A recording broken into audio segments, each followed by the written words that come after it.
So, ladies and gentlemen, I was a bit surprised. I have never seen myself like this.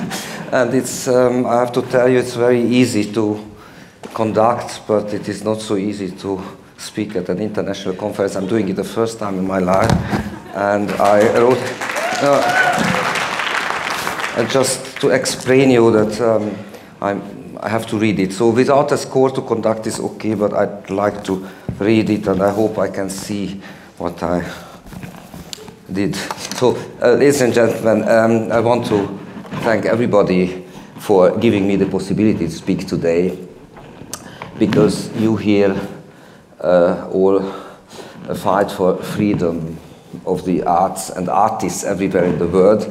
And I'm an artist, and I want to speak here about the responsibility of artists towards the freedom of arts, freedom of speech. How artists should use freedom and how they should be prevented from misusing this freedom. This is a moral question for all artists, and the moral question where using freedom ends and where abusing freedom starts is very important. I think it's very important, and there is no clear and definite answer to it. And let me tell you an interesting incident that happened in my native Hungary to demonstrate this dilemma.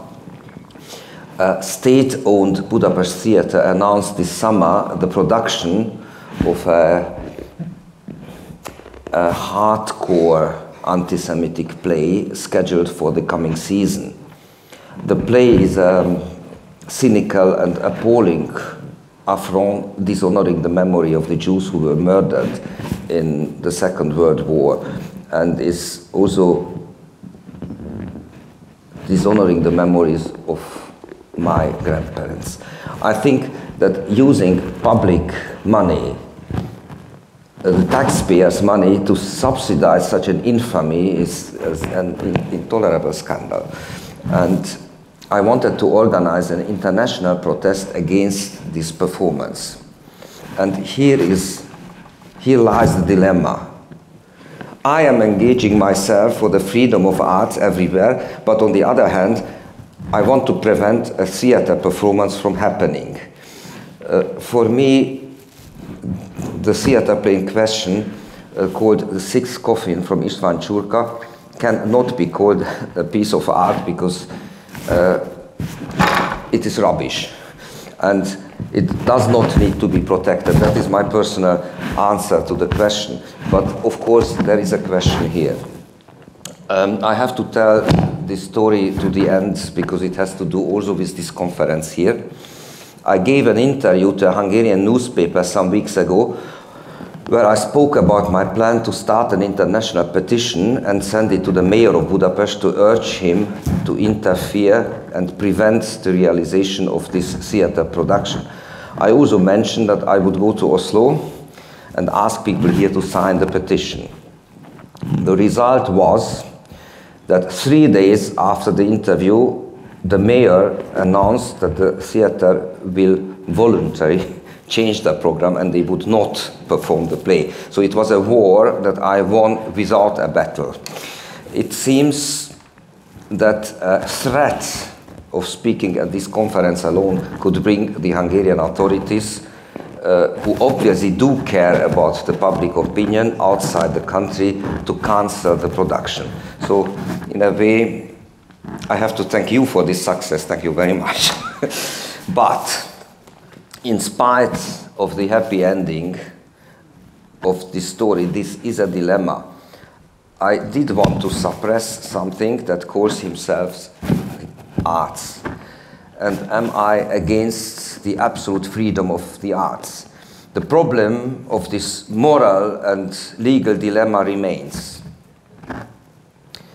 My personal view is that artists should be humanists.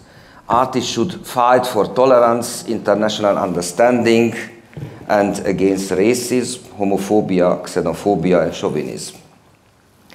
Of course, I know the famous quote from Rosa Luxemburg, Freiheit ist immer Freiheit der Andersdenkenden. That means freedom is always and exclusively the freedom for the one who thinks differently.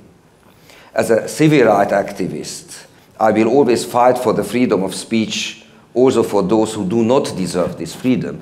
But I will never shake hands with them, and I will do everything to stop them. This is my personal view, and everybody can, of course, and should have its personal view, but nevertheless, it would be important, that is my suggestion, it would be important to find one view most people can agree on. I think we should look for generally acceptable moral definitions, for generally acceptable moral guidelines. What should we think about the dilemma of using or misusing artistic freedom? To find such guidelines will also be very difficult. Just a quick example. Many people say, for instance, arts must not jeopardize life. But if we say that if publishing a text could lead to the death of people, then this text should not be published, then we could, of course, have censored also Goethe.